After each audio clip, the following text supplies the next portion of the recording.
Behind towering gates and sprawling lawns, the Kennedy estates stood as symbols of American success, power, and privilege. To the outside world, these homes reflected triumph, places where history was shaped, deals were made, and dreams were inherited. But within their walls, a darker story quietly unfolded, one marked not by celebration, but by loss, silence, and unanswered questions. The Kennedy family rose with breathtaking speed. Wealth opened doors, influence silenced opposition, and ambition fueled a dynasty that seemed unstoppable. Their estates became gathering points for political strategy, elite society, and national hope. Yet with every new achievement, tragedy seemed to follow closely behind, as if success itself carried a hidden price. Deaths came suddenly and often violently. Young lives ended before their time. Accidents occurred under strange circumstances. Public assassinations shocked the nation, while private losses shattered the family from within. Time and again, the Kennedy estates became places of mourning instead of refuge, their grand halls echoing with grief rather than laughter. What made these tragedies more unsettling was their relentless pattern. Plane crashes, car accidents, overdoses, assassinations. Each event alone could be dismissed as misfortune. Together, they formed a chilling sequence that made even skeptics pause. The question lingered: was this merely coincidence, or something darker woven into the family's fate? Power offered protection, but it could not shield the Kennedys from themselves. Scandals brewed behind closed doors, buried beneath influence and carefully managed public images. Affairs, addictions, and emotional turmoil were hidden beneath polished smiles. The estates that symbolized control and dominance also became prisons of expectation, where personal struggles were never allowed to surface. The women of the family often suffered in silence, trapped between loyalty and heartbreak. They endured loss after loss, raising children under the shadow of constant fear, knowing that history might repeat itself. For the children born into privilege, the estates were not fairy tale castles, but places where danger felt inherited. Whispers began to spread, rumors of a curse, of destiny turning against the family. Some dismissed it as superstition, others as a convenient explanation for impossible grief. But when tragedy becomes tradition, belief finds a way to grow. The Kennedy estates became symbols not just of wealth, but of a haunting legacy that no fortune could erase. The immense wealth and power behind the Kennedy name did not appear overnight.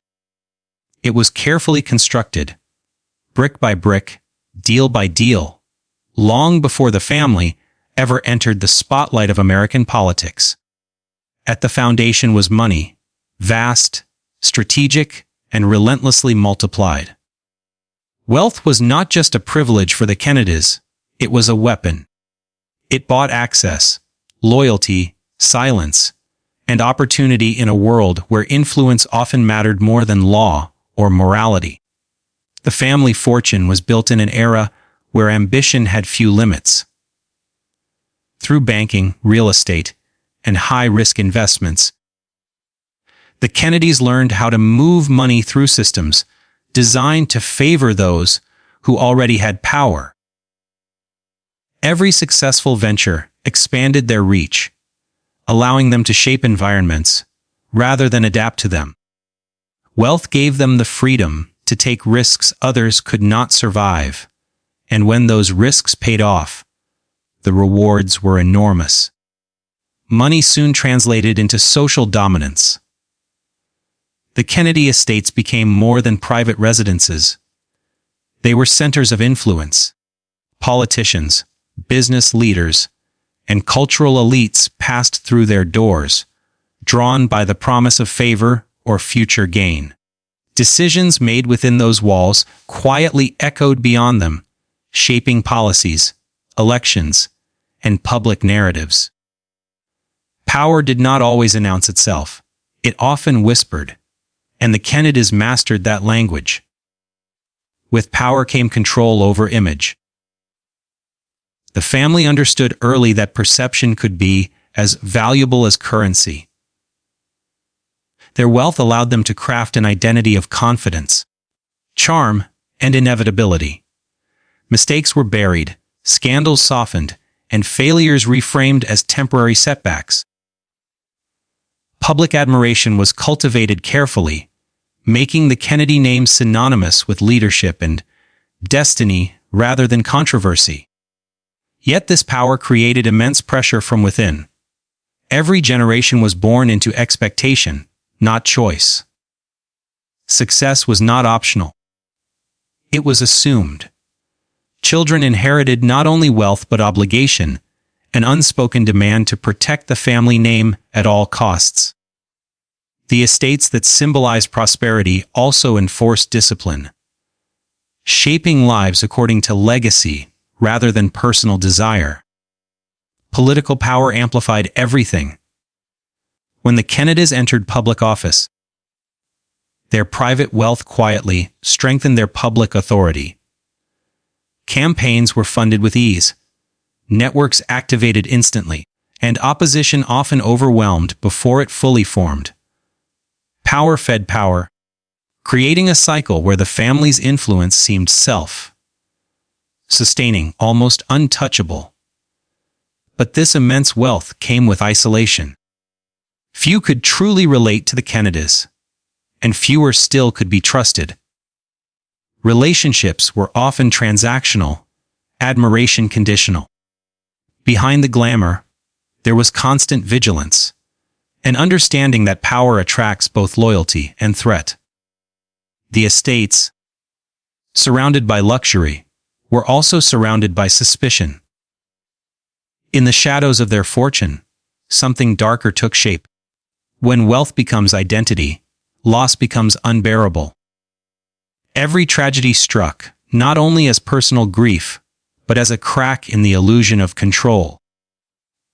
The same power that elevated the Kennedy name also magnified its suffering, ensuring that every fall was public, every wound unforgettable. Thus, the immense wealth behind the Kennedy name was never just about riches.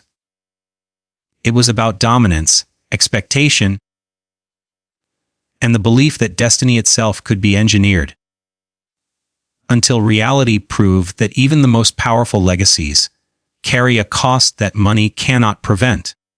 The mysterious aura surrounding the Kennedy estates did not come from legends alone. It grew slowly, shaped by silence, secrecy, and the weight of history embedded in their walls. From the outside, these properties appeared serene and majestic: sunlit lawns, coastal views, elegant architecture designed to project stability and refinement. But beneath that polished surface lingered an atmosphere that felt guarded, almost watchful, as if the land itself carried memories it refused to release. Access to these estates was tightly controlled. Not everyone was welcomed, and those who were invited rarely spoke about what they saw. Conversations that took place inside were meant to stay there, and discretion was treated as an unspoken rule. This silence fueled speculation. When a family so visible to the world became so private at home, imagination rushed to fill the gaps. The estates witnessed moments of celebration and triumph, but they also absorbed profound grief. After each tragedy, the properties seemed to retreat further into secrecy. Windows closed, gates tightened, and the outside world was kept at a distance. The same halls that once echoed with laughter grew heavy with absence, transforming familiar spaces into reminders of loss. Over time, this repetition gave the estates a sense of emotional weight, as if sorrow had become part of their structure. Stories began to circulate. Whispers of late night lights, rooms left untouched for years, and an atmosphere that felt tense, even during joyful gatherings. Staff members, guests, and distant observers spoke of an unexplainable feeling, something that made the air feel thicker, quieter, more cautious. These accounts were never confirmed, yet they persisted, passed down like inherited rumors. The estates also symbolized contrast. Extreme beauty existed alongside deep tragedy, creating a dissonance that unsettled those who encountered it. Sun-drenched rooms framed memories of devastating news. Peaceful gardens overlooked chapters of heartbreak. This clash between elegance and sorrow intensified the sense that something was always hidden just beneath the surface. Security added to the mystery. Guards' protocols and constant surveillance gave the impression that danger was not just a possibility, but an expectation. While this was explained as a necessity of status, it also reinforced the idea that the estates were not safe havens, but fortresses built to protect against unseen threats, both external and internal. As tragedies accumulated, belief in a curse found fertile ground. People began to associate the estates with fate rather than coincidence. Each return to these homes after another loss felt ritualistic, as if the family was repeatedly drawn back to the same places where grief had already taken root. The land itself became part of the story, no longer neutral, but implicated. Over time, the Kennedy estates ceased to be viewed merely as luxurious properties. They became symbols, places where power, secrecy, grief, and legacy intersected. Their mystery did not come from what was openly known, but from what was deliberately left unsaid, making them feel less like homes and more like silent witnesses to a dynasty's most guarded truths. Tragedy striking generation after generation became one of the most defining and haunting elements of the Kennedy story, turning what should have been isolated moments of loss into a relentless pattern that refused to fade. At first, each incident was treated as an individual disaster, an accident, an act of violence, an unfortunate twist of fate.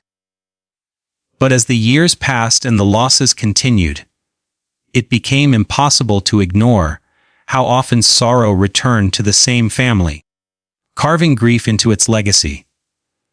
The earliest generation learned that success did not guarantee safety.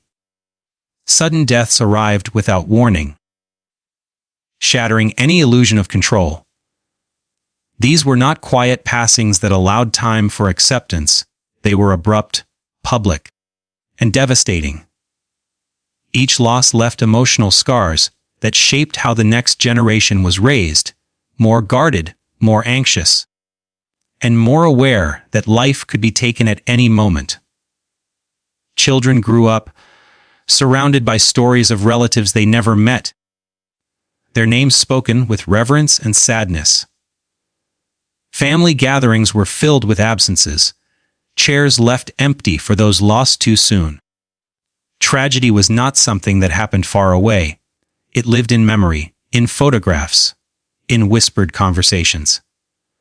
From an early age, the younger Kennedys inherited grief before they fully understood it. As the family moved deeper into public life, tragedy became national spectacle. Assassinations and violent deaths were not only personal catastrophes, but public wounds, broadcast to millions. The family was forced to mourn under relentless scrutiny, their pain dissected, replayed, and politicized. There was no private space for healing, only a demand to remain composed, dignified, and strong. With each generation, fear subtly shaped behavior. Risk was unavoidable, yet unavoidable risk seemed to follow them. Planes crashed, vehicles overturned. Illnesses struck unexpectedly, and personal demons took their toll. Every new ambition carried a shadow, as if pursuing greatness invited disaster. The line between courage and recklessness blurred, and tragedy often waited at that edge. Survivors carried a heavy burden. Guilt followed those who lived when others did not, creating a sense that survival itself required justification. Some tried to outrun the past through success and public service, while others withdrew, overwhelmed by the weight of inherited loss. Grief was rarely processed fully. It was endured, then buried beneath responsibility and expectation.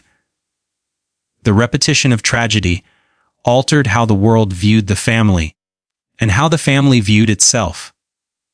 What began as misfortune slowly transformed into myth. People spoke of patterns of destiny, of a cycle that could not be broken, whether believed or dismissed. These ideas deepened the sense that tragedy was no longer random, but inevitable. By the time new generations emerged, tragedy was no longer a shock, it was anticipated. Hope was always tempered with fear, joy with caution. The family learned to love carefully, celebrate quietly, and brace constantly for the next loss. In this way, tragedy did not just strike the Kennedys repeatedly, it shaped their identity, binding generations together through shared sorrow that never truly ended. The pattern of sudden deaths and violent endings cast a long, chilling shadow over the Kennedy legacy, transforming isolated catastrophes into a sequence that felt deliberate in its cruelty. These were not slow declines that allowed time for understanding or closure. They were abrupt ruptures, moments when life was violently interrupted without warning. Each incident struck like a shockwave, leaving behind unanswered questions and a deep sense of disbelief. What made these deaths especially disturbing was their unpredictability. One moment, a Kennedy would be at the height of promise, young, ambitious, full of momentum, and the next, their life would be extinguished. Accidents occurred under strange circumstances, violence erupted in public spaces, and fatal events unfolded with no opportunity for escape. The suddenness itself became part of the trauma, freezing families, and the nation in moments of collective shock. Violence played a recurring role, pushing the narrative beyond mere misfortune. Assassinations turned individuals into symbols, their deaths marking the end of eras and the beginning of national mourning. These were not private tragedies. They were brutal spectacles, replayed endlessly, embedding themselves into public memory. The Kennedy name became permanently linked to images of chaos, loss, and irreversible endings. Even when death came through accidents, it rarely felt simple. Plane crashes, car incidents, and unexplained mishaps raised lingering doubts. Official explanations were offered, yet speculation persisted, fueled by timing, circumstance, and repetition. The more often tragedy struck, the harder it became for people to accept coincidence. Each event added another layer of suspicion to an already haunted narrative. Families were forced to adapt to the constant possibility of sudden loss. Goodbyes carried extra weight, celebrations were shadowed by fear, and every journey came with unspoken anxiety. Life was lived with an awareness that it could end instantly, violently, and without reason. This anticipation of disaster shaped behavior, tightening emotional bonds while simultaneously creating distance. Public exposure intensified the suffering. Every violent ending was dissected by media, investigators, and critics. grief became performance, and privacy vanished. Survivors had to stand before cameras, composed and dignified, even as their worlds collapsed. The demand for strength often denied them the chance to truly process their pain. Over time, these sudden deaths began to define the family more than their achievements. Promise was repeatedly replaced by mourning. Futures imagined were erased in seconds, leaving behind legacies built on absence rather than fulfillment. The repetition reinforced the belief that the family's story was governed by forces beyond control, whether political, personal, or symbolic. Political ambition mixed with personal downfall became a defining tension within the Kennedy legacy, creating a powerful but destructive force that shaped both their public triumphs and private suffering. From the beginning, ambition was treated as inheritance rather than choice. Politics was not merely a career path, it was an expectation, a mission tied to the family's identity and purpose. Success in public life was seen as proof of worth, while failure felt like betrayal, not just of the family, but of destiny itself. This relentless drive pushed individuals into positions of enormous responsibility at remarkably young ages. Charisma, confidence, and vision carried them forward. But behind the speeches and campaigns lay immense pressure. Every move was scrutinized, every decision amplified. The higher they rose, the less room there was for error, and the cost of mistakes grew exponentially. Public admiration demanded perfection, while reality ensured flaws would eventually surface. Personal struggles were often sacrificed for political survival. Emotional pain, addiction, and mental exhaustion were hidden behind carefully crafted images. Admitting weakness was considered dangerous, even unacceptable, in a world where opponents waited eagerly for vulnerability. As a result, many carried their burdens alone, relying on secrecy rather than healing. The very ambition that propelled them forward also prevented them from stepping back when they needed to most. Power brought temptation. Privilege created distance from consequences, encouraging risky behavior and poor judgment. Affairs, reckless decisions, and ethical compromises blurred the line between personal desire and public duty. Each indulgence increased the risk of exposure, threatening not only individual careers, but the reputation of the entire family. Scandals became time bombs, managed through influence and silence, but never truly erased.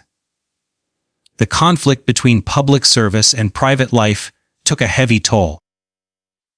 Relationships fractured under constant pressure, marriages endured strain, and families paid the price for ambitions they did not choose.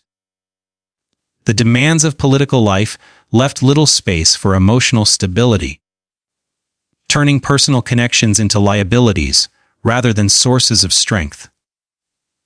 Love and loyalty were often tested against ambition, and ambition usually won. Downfall, when it came, was rarely gentle. Careers ended abruptly, reputations collapsed, and personal demons emerged with devastating force. Some fell to public disgrace, others to internal battles that went unseen until it was too late. The contrast between public greatness and private despair made these collapses even more tragic, reinforcing the sense that success and suffering were inseparably linked. The cycle repeated itself across generations. Each new figure entered politics with hope of redemption, of proving that this time would be different. Yet the same pressures, expectations, and temptations reappeared, dragging ambition once again toward personal ruin. The family seemed trapped in a loop where greatness demanded sacrifice, and sacrifice eventually demanded collapse. Scandals, hidden behind prestige and influence, formed a silent undercurrent beneath the Kennedy legacy, rarely visible on the surface, but constantly shaping the family's internal reality. Prestige acted as a powerful shield. Wealth, political authority, and social connections created an environment where mistakes could be softened, delayed, or erased from public view. What might have destroyed other families was often reframed as rumor, misinterpretation, or malicious attack when it involved the Kennedys. Influence controlled access to truth. Journalists were pressured, stories were redirected, and damaging details were quietly buried. Allies within media, law enforcement, and political circles understood the value of loyalty, and silence was frequently rewarded. This network of protection allowed controversies to remain fragmented, never fully forming into scandals that could threaten the dynasty as a whole. Behind closed doors, however, the cost of secrecy was heavy. The constant need to protect the family image demanded emotional denial and moral compromise. Problems were managed, not solved. Affairs were concealed rather than confronted, addictions ignored rather than treated, and dangerous behaviors excused as temporary lapses. The illusion of control depended on never acknowledging how deep the fractures truly ran. Prestige also distorted accountability. Power reduced consequences, encouraging a belief that boundaries were flexible and rules negotiable. This sense of immunity bred recklessness. When one scandal was successfully hidden, it reinforced the idea that the next one could be hidden too. Over time, secrecy became habit, and habit became culture. Those closest to the family often bore the heaviest burden. Staff, partners, and spouses were drawn into the silence, expected to protect the image even at personal cost. Truth became fragmented, shared only in whispers, while public narratives remained polished and inspiring. The contrast between public admiration and private reality grew increasingly stark. When fragments of scandal did surface, they were often minimized or dismissed as distractions. The family's larger-than-life status made disbelief easier.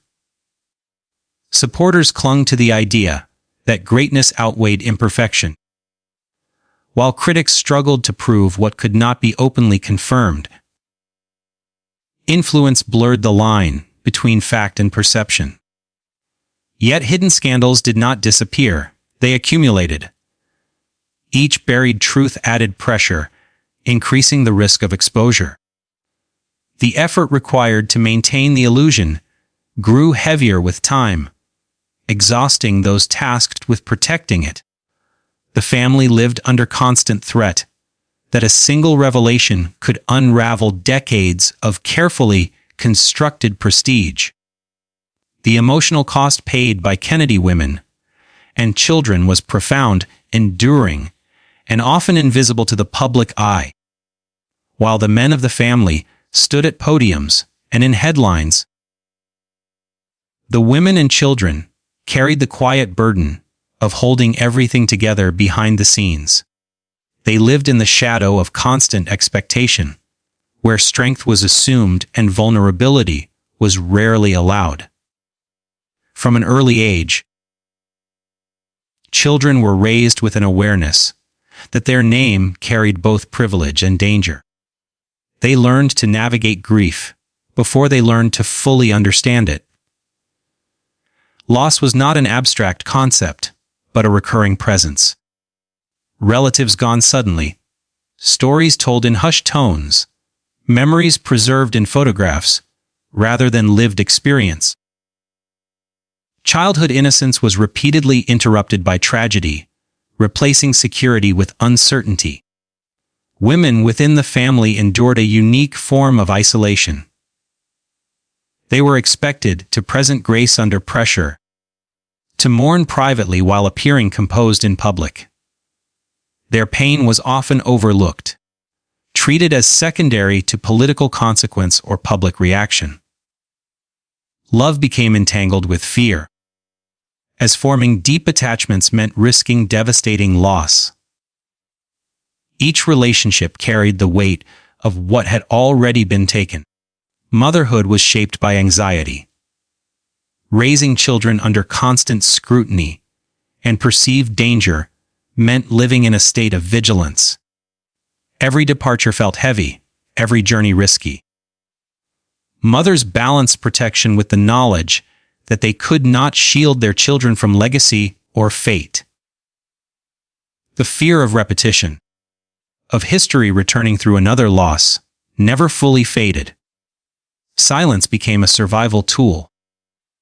Emotions were restrained to preserve dignity and stability, creating environments where grief lingered unspoken. Children learned quickly that sadness was something to manage internally, not express openly. This emotional suppression, passed down across generations, created distance even within close family bonds. Women also faced the burden of loyalty. Supporting ambition often meant sacrificing personal fulfillment. Marriages endured under immense strain, shaped by absence, pressure, and public scrutiny. When personal struggles emerged, they were frequently dismissed or hidden to protect reputation. The expectation to endure without complaint became part of their identity. For children who survived into adulthood, the weight did not disappear, it evolved. Guilt often accompanied survival, along with an unspoken responsibility to honor those who were lost. Some felt driven to live up to impossible standards, while others withdrew, overwhelmed by inherited grief. The name that opened doors also carried constant emotional risk. Rumors of fate, curses, and unavoidable destiny grew around the Kennedy name as tragedy became too frequent to ignore. At first, such ideas were dismissed as superstition, the kind of stories people create when confronted with grief they cannot logically explain. But repetition has a way of changing perception. When loss follows loss, accident follows violence, and promise is repeatedly cut short, coincidence begins to feel inadequate as an explanation. The idea of a curse offered something logic could not, meaning. It transformed random suffering into a narrative, a force that could be named, even if it could not be understood. People began to speak of the Kennedy story as pre-written, as if each generation was destined to relive the same cycle of hope and devastation. This belief spread quietly, fueled by history, whispered through media, conversations, and memory. Within the family, the concept of fate carried a different weight. Even those who rejected the idea intellectually could not fully escape its emotional influence. Each new tragedy reinforced a sense that something larger was at work, something beyond control or prevention. This belief shaped behavior, subtly influencing decisions, relationships, and expectations. Hope was often paired with resignation, as if success itself invited inevitable loss. Destiny became a double-edged sword. On one side, it justified ambition, the belief that the family was meant to lead, to serve, to shape history. On the other, it normalized suffering, making pain feel unavoidable rather than preventable. This mindset blurred responsibility, allowing tragedy to be accepted rather than questioned, endured rather than challenged. Public fascination amplified these rumors. The Kennedy name became mythic, no longer just historical but symbolic. People watched their lives unfold as though following a tragic story, expecting greatness and bracing for disaster in equal measure. Each event seemed to confirm the narrative, strengthening belief even among skeptics. Media coverage played a powerful role. Headlines framed deaths as part of a pattern, reinforcing the idea of inevitability. Over time, tragedy was no longer surprising. It was anticipated. This anticipation transformed personal loss into collective expectation, stripping individuals of their uniqueness and folding them into a broader legend. For younger generations, these rumors created a psychological burden. Growing up under the shadow of a supposed curse meant inheriting fear along with legacy. Achievements were celebrated cautiously, as if joy might provoke fate. Life was lived with the quiet question of when, not if, tragedy would return. How legacy and loss became permanently intertwined within the Kennedy story is a reflection of how achievement and tragedy evolved together until they could no longer be separated. From the outside, the family's legacy appeared defined by power, leadership, and historic influence. Yet beneath every milestone lay a memory of someone missing, a future that never unfolded, a life interrupted before its promise could be fulfilled. Success was never allowed to stand alone. It always shared space with grief. Each generation inherited not only a celebrated name, but a record of loss attached to it. Children grew up learning history through absence, through stories of relatives remembered more for how they died than for how they lived. Achievements became acts of remembrance, as if every victory was meant to compensate for something taken away. Legacy, in this sense, became a response to loss rather than an expression of freedom. Public memory reinforced this bond. The nation remembered triumphs and tragedies side by side, rarely discussing one without invoking the other. Political accomplishments were inseparable from violent endings, leadership from sacrifice. Over time, the Kennedy name came to symbolize a kind of heroic sorrow, where greatness was validated by suffering. Loss was not just part of the story, it became evidence of significance. Within the family, grief shaped ambition. Surviving members often felt compelled to continue the path of those who were lost, carrying forward dreams that were no longer their own. This sense of duty blurred personal desire, turning legacy into obligation. To stop, to choose differently, felt like betrayal. Not only of family, but of memory itself. Loss also influenced how success was experienced. Joy was cautious, restrained by the awareness that it could be temporary. Celebrations were tempered by remembrance, pride by fear. The past lingered in every achievement, reminding them that nothing was permanent, no triumph secure. As tragedies accumulated, legacy became less about building something new and more about preserving what remained. The family focused on continuity, maintaining the name, the image, the mission, even as individuals struggled under its weight. Loss narrowed the future, defining it by preservation rather than possibility. The intertwining of legacy and loss extended beyond the family into cultural identity. The Kennedys became symbols of a national paradox: hope bound to heartbreak, progress shadowed by violence. Their story resonated because it reflected a deeper truth, that greatness often carries a cost, and that history remembers pain as vividly as achievement. The Kennedy story does not end with a single moment or a final loss. It lingers. It lives on in empty rooms, unfinished dreams, and a name that still carries both admiration and sorrow. Their legacy stands as a reminder that power cannot outrun fate, and wealth cannot shield the human heart from pain. What remains is not just a dynasty remembered for influence and ambition, but a family defined by endurance in the face of relentless loss. In remembering the Kennedys, we are left with a haunting truth.